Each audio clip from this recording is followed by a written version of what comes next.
Hello, horse racing fans. Thank you for watching. In this video, we are going to break down the Haskell, a strong field to kick off the summer horse racing schedule in the lead up to the Breeders' Cup.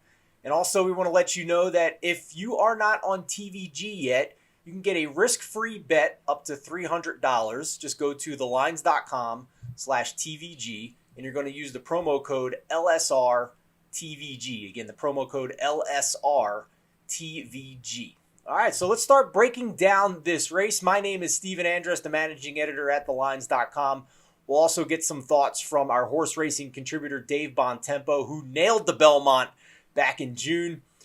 If you are unfamiliar with the Haskell, it is a Grade 1 stakes race, the best of the best 3-year-olds in this one. It is Saturday, July the 17th, post time at 5:45 p.m. Eastern Time. You can watch it on NBC or at tvg.com. The race will be held at Monmouth Park in Oceanport, New Jersey.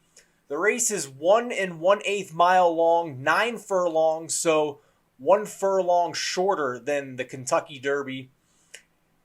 The surface is on dirt, and again, it is 3-year-olds, male 3-year-olds who are eligible to take part in this race. And it's an exciting field because there's really now a de facto summer Triple Crown in play for these best 3-year-old horses. Everybody knows about the traditional Triple Crown with the Derby, Preakness, and Belmont, but over at Monmouth Park, I should say, they've partnered with bet makers, and they're having a bet makers bonanza is what they're calling it. If any horse wins the 3 big Grade 1 stakes races this summer, starting with the Haskell and then the Travers later on in the Breeders' Cup Classic, if any horse sweeps all 3 of those races, they're going to get a $1 million bonus this summer. So with that being said, that's created a loaded field for the 2021 Haskell. In fact, it is the first time in the race's history, decades-long traditions here, that each of the runners-up from the 3 Triple Crown races are participating. Mandaloun from the Kentucky Derby, Midnight Bourbon from the Preakness, and Hot Rod Charlie from the Belmont. All 3 are in this race. So let's go to the starting gate, and we will begin on the rail in post 1. And following C is the 3-1 choice, the jockey Joel Rosario. And let's get Dave Bontempo's thoughts on this horse. Has not proven himself yet on the class angle, but is being respected, possibly in light of the value of early speed at Monmouth Park. Coming out a 6.5 furlong race, should be the pace setter here. How valuable is that speed? He withstood challenges after blistering half mile at 44.79 3/4 and 108.82 at Belmont in June. He won for fun, showing credentials that he would ultimately be ready for a bigger stage. The distance is the question for me. There are other horses from the Triple Crown races earlier in the spring and the summer that I'm more interested in, but possibly a use for exotics here underneath for following C. Number 2, Anti-Gravity, 30-1 on the morning line odds. Dave Bontempo's thoughts: good style, yes. Does he have the substance? Anti-Gravity has a 1-mile victory at the track, passing 5 horses and swinging wide before prevailing in the stretch. It was a confident ride for Paco Lopez, who now steps over to take Midnight Bourbon. Steps way up here from allowance, optional claiming, needs a speed duel up front, handily put away Basso, another entrant in this race, picks up the pieces, maybe. This is a horse that I'm not interested in using in either my first or second place positions in exotics in this race, but at a price, if you're looking for a long shot, you could certainly do worse. He does have a victory on the track, although we are stretching the distance out from 1 mile up to 1 1/8 in this race. So let's move down the gate here. Mandaloun, 2-1 on the morning line. He is the second choice after finishing second in the Kentucky Derby behind the controversial Medina Spirit. Dave's thoughts: you have to like the fact that he has a race over the track, even if it was a vulnerable-looking victory in the Pegasus on June the 13th. Mandaloun started last in the field of 5, unable to break through an early gap between horses. At 1-5 odds, he did show the heart to run down the leaders, but New Jersey's no whip rule made an impact as Mandaloun was nearly overtaken by Weyburn after looking to be safely in the lead.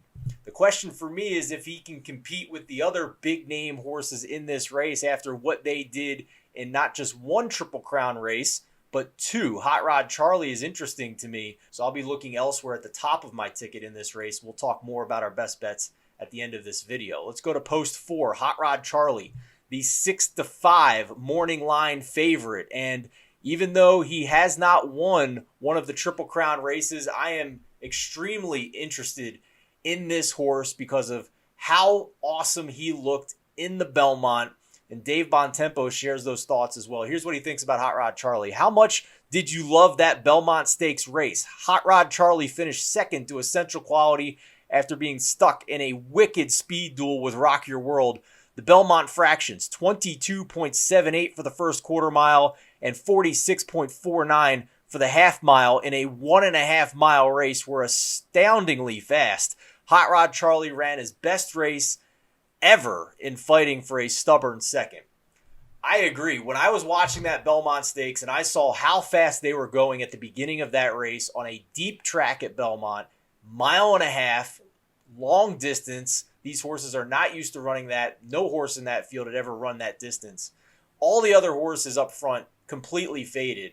Hot Rod Charlie finished second by a length to Essential Quality despite that crazy early pace. And then there was about 10 lengths back to the rest of the field. So the fact that he was that game and was able to stay up there for a very strong second place in the Belmont has him at the top of my ticket in this race. And the Beyer speed figures agree. He posted a 100 Beyer speed figure in the Derby, improved greatly for that second place finish in the Belmont, a 108 in the Belmont, and now doesn't have to face Essential Quality in this race. Moving down the starting gate, post number 5 is Pickin' Time at 20-1 on the morning line odds. For Dave Bontempo, his thoughts on this horse are as follows. Didn't like the slop at Monmouth and was a bad 7th in the Jersey Derby on Memorial Day. Was in position to fire around the turn, at least make a run for third, but was not up to it. Toss this horse from your betting tickets. The jockey for Pickin' Time is Nick Juarez. It's not also a particularly high-profile jockey, so this is a total toss for me as well. I agree with Dave in his assessment. Let's move on to number 6, the other interesting horse in this race with his Triple Crown pedigree, Midnight Bourbon, 9-2 odds on the morning line. His jockey is Paco Lopez. As we mentioned, he's changing rides here, moving over to Midnight Bourbon. Dave Bontempo's thoughts? Always a solid underneath play who rides hard. 6th in the Kentucky Derby. Was a good rebound from a slow start. No arguments with 2nd in the Preakness.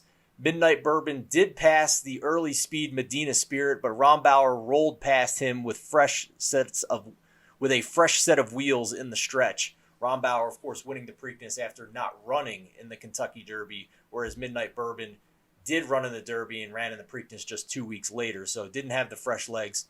Reliable, in the money, and should be used in exactas, trifectas, and superfectas, says Dave Bontempo. Love him in it, but can't love him to win it. Rider change to Paco Lopez, 7-time Monmouth Park riding champion, is a plus. I would say if you're not using Midnight Bourbon on your exotics, whether they're exactas or trifectas, I think that's a mistake with the rest of the horses in this field. I think that these top 3 on the morning line odds with Mandaloun, Hot Rod Charlie, and Midnight Bourbon, at this point in their 3-year-old seasons, they've had plenty of time to grow and mature and get stronger after impressive starts in their 3-year-old season during the Triple Crown run. So they should only be stronger at this point with a long layoff to be fresh. So it's hard to look elsewhere other than those top 3 horses in this Haskell race, and we'll figure out the best way to bet it here at the end of the video. And finally, rounding out the starting gate, number 7, Basso, 30-1 on the morning line odds. The jockey is Isaac Castillo. Just some brief thoughts here from Dave. He doesn't like them.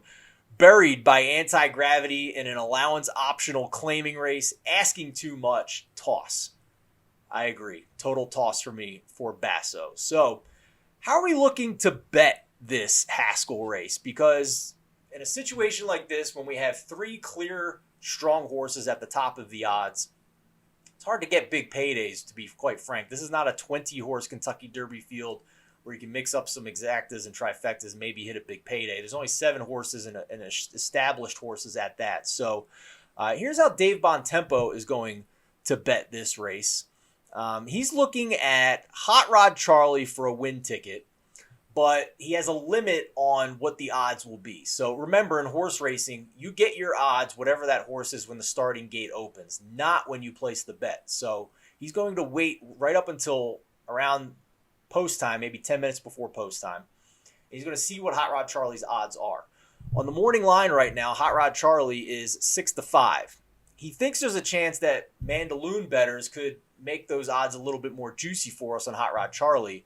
But if it goes the other way, then his limit for Hot Rod Charlie, if it sinks below even money, then he's not going to be interested. If it sinks to 4-5, then he's not going to bet Hot Rod Charlie because the value is gone at that point. So where is the money then?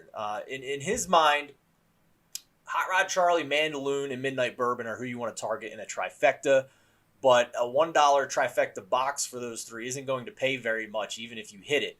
So what he wants to do is take a $10 trifecta.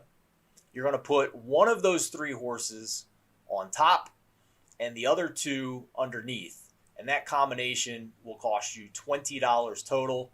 If you get the one on top right out of those 3, and then you can mix up the other 2. It doesn't matter who comes in second and who comes in third. So if we nail those top 3, then we'll be in good shape. For me, I'm going to tail that pick. So I'm going to put a $10 trifecta on Hot Rod Charlie on top with Mandaloon and Midnight Bourbon in second and third. Hopefully hit that. If you want a bigger payday, you can put somebody other than the favorite on top of that ticket. And I'm also going to just take a $50 win bet on Hot Rod Charlie as well, to see if he can come back and be just as strong as he was in the Belmont. But I agree with Dave. If it's below even money, I'm not interested anymore. So even money is my hope. Hoping it sticks around that 6-5 morning line odds, and we'll go from there. So hopefully this gives you some help and assistance in how you are looking to handicap this Haskell, and hopefully we can all make some money. And again, a friendly reminder, if you don't have a TVG account, you can go to thelines.com/TVG for a risk-free first bet up to $300. You just use the promo code LSRTVG. Thanks so much for watching this video. Best of luck in the Haskell as we kick off the big summer horse racing season.